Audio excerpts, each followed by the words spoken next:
Professor Chandrashekhar की अपनी एक अलग पहचान है। पप्पू यादव को भी इन्होंने पराजित किया है, उनके खिलाफ ये संघर्ष करते हैं। पहले तो बधाई आपको, एक नई जिम्मेदारी मिली है। आप सभी को बहुत बहुत धन्यवाद, शुक्रिया, और आपके कशिश को का भी बहुत बहुत धन्यवाद। क्या कहेंगे? नहीं, मैं सीधी बात, देश के सामने चुनौती नफरत है, देश के सामने चुनौती संप्रदायवाद है। भारत अपने मूल्यों की रक्षा करेगा, संवैधानिक मूल्यों की रक्षा करना, सामाजिक न्याय समाजवाद को स्थापित करना, और हमारे आदरणीय नेता सामाजिक न्याय के योद्धा लालू प्रसाद जी का जो अरमान है कि देश से नफरत को भगाना है, वर्ष 2024 में नीतीश बाबू के नेतृत्व में बिहार से देश चमत्कार देखेगा। इस बार के जो उनका जो मंत्रिमंडल का गठन हुआ, तेजस्वी ने कई बातें की है। एक तरह से प्राथमिकता कहिए कि युवाओं को प्राथमिकता दी गई है, पार्टी के जो भरोसेमंद रहे हैं उनको प्राथमिकता, अच्छी छवि वाले को प्राथमिकता। लगता है कि जो आपका इलाका है पिछले चुनाव में आरजेडी को निराश किया, क्या इस बार उसका लाभ मिल पाएगा? क्या मैंने कहा, हमारे जो संकल्प थे 10 लाख रोजगार का, युवाओं की चिंता, बेरोजगारों की चिंता हमारे आदरणीय उप मुख्यमंत्री तेजस्वी जी को जितनी है, आपने कल मोहर लगाते हुए माननीय मुख्यमंत्री जी को देखा है। 10 लाख के बदले 20 लाख रोजगार की बात कहे हैं, 10 लाख नौकरी कहे हैं और रोजगार और नौकरी कहे हैं। मेरा ये कहना है कि असली चुनौतियां देश के सामने संप्रदायवाद है, नफरत है, उसको मोहब्बत में बदलना, सामाजिक न्याय को स्थापित करना, संवैधानिक मूल्यों की रक्षा और बाबा साहब अम्बेडकर के अरमान को पूरा करना।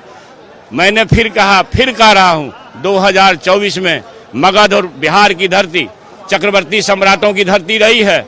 एक चक्रवर्ती सम्राट बिहार से चलेगा, देश को चमत्कार दिखाएगा, वो नीतीश बाबू होंगे। धन्यवाद। तो आपने प्रोफेसर चंद्रशेखर को सुना। हमारे साथ हैं आलोक मेहता जी, आरजेडी के प्रधान महासचिव भी हैं, नीतीश के काफी, तेजस्वी के काफी करीब भी हैं, और पहले भी मंत्री रह चुके हैं, सहकारिता मंत्री के रूप में इन्होंने अच्छा काम किया, सांसद रह चुके हैं। आलोक जी, एक नई जिम्मेदारी, पहले संगठन का, अब सरकार की जिम्मेदारी, क्या कहेंगे? पहले तो बधाई आपको। ये धन्यवाद।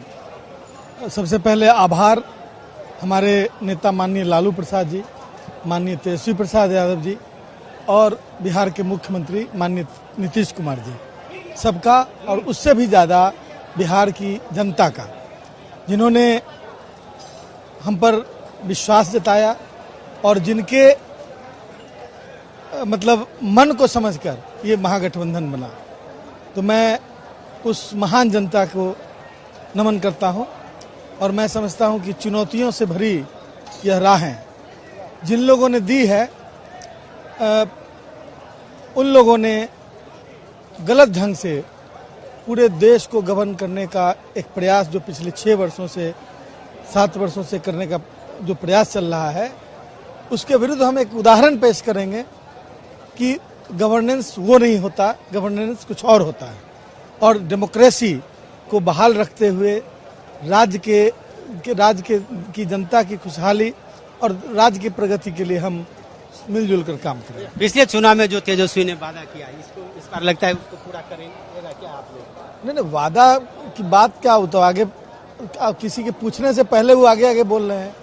लेकिन उनका क्या, जिन लोगों ने 2-2 करोड़ प्रतिवर्ष नौकरी का वादा, रोजगार का वादा किया था, उनसे भी तो पूछा जाना चाहिए। लगता है कि उनसे पूछने की जरूरत नहीं दिख रही है। देश में बेरोजगारी सबसे बड़ी समस्या के रूप में उभर रही है, यह सिर्फ बिहार की समस्या नहीं है।